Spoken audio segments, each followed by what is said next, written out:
जय श्री राम। रामायण यात्रा के 12वें दिन में आप सबका स्वागत है। प्रथा अनुसार पहले कल के प्रश्न का जवाब।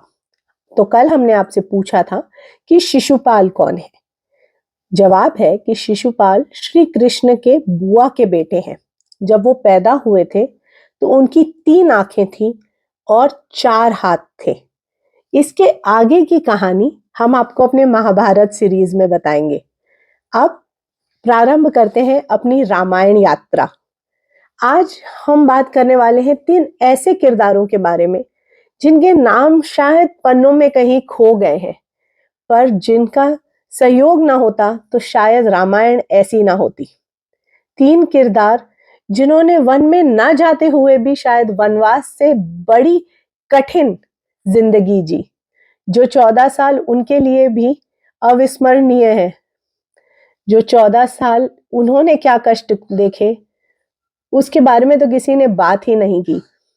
3 ये किरदार हैं लक्ष्मण जी की पत्नी उर्मिला, भरत जी की पत्नी मांडवी और माता कौशल्या। उर्मिला सीता और राम के साथ जैसे लक्ष्मण जी जा रहे थे वैसे वनवास जाना चाह रही थी, पर लक्ष्मण जी ने उन्हें समझाया कि मैं वनवास राम जी के साथ उनकी रक्षा के लिए जा रहा हूं, उन्हें प्रोटेक्ट करने के लिए जा रहा हूं। तुम मेरे साथ नहीं आ सकती, तुम्हें यहां रहकर मेरा कोई और काम करना है। उन्होंने निद्रा देवी, द गॉडेस ऑफ स्लीप, को आवाहन किया, जो उनके आवाहन पर आई, और उन्होंने ये वरदान दिया लक्ष्मण जी को कि वो 14 साल तक राम जी और सीता जी के साथ बिना नींद किए रह सकेंगे। 14 साल तक लक्ष्मण जी ने 1 मिनट 1 सेकंड की भी नींद नहीं की, पर उसके बदले उन्हें किसी और को नियुक्त करना होगा जो उनके बदले सोएंगी। तो उन्होंने नियुक्त किया अपनी पत्नी उर्मिला को, और उर्मिला उनके बदले 14 साल तक सोई रही। इसका वर्णन वाल्मीकि रामायण में भी आता है। दूसरा, मांडवी, भरत की पत्नी। राजा घोषित हो चुके थे भरत, पर फिर भी वो कभी रानी न बन सकी। भरत भी उनको ना मिल सका। भरत ना मिल सका मतलब उन 14 वर्षों के लिए ना मिल सका। उन्होंने भी एक प्रकार का वनवास ही भोगा। भरत अयोध्या के बाहर एक छोटे से गांव में रहने लगे।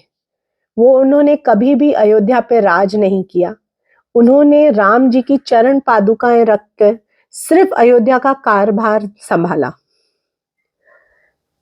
और तीसरी, मां कौशल्या। न उन्हें अपनी बेटी शांता मिली, न पुत्र राम। दोनों का वियोग उन्हें सहना पड़ा। इन तीनों के बारे में रामायण में थोड़ा कम लिखा है, पर यह जरूर लिखा है कि इन तीनों के बिना रामायण ये ना होती। तो इन तीनों को हमारा शत शत नमन। ऐसे ही और किरदारों और कहानियों के साथ हम जारी रखेंगे अपनी रामायण यात्रा। पर आप मत भूलिए हमारे चैनल को लाइक और सब्सक्राइब करना, और बेल आइकॉन दबाना भी मत भूलेगा, क्योंकि कई लोग कहते हैं कि आप वीडियो डालते हो तो हमें नोटिफिकेशन नहीं आता है। बेल आइकॉन दबाइएगा तभी आपको नोटिफिकेशन आएगा। एंड कमेंट्स में जरूर लिखिए जय श्री राम। अब वक्त है आज की क्विज का। तो आज की क्विज में हम आपसे पूछेंगे कि भरत अयोध्या के बाहर एक छोटे से गांव में रहकर राज कर रहे थे, तो उस गांव का क्या नाम था? हमें अपने जवाब कमेंट्स में बताइए। जय श्री राम।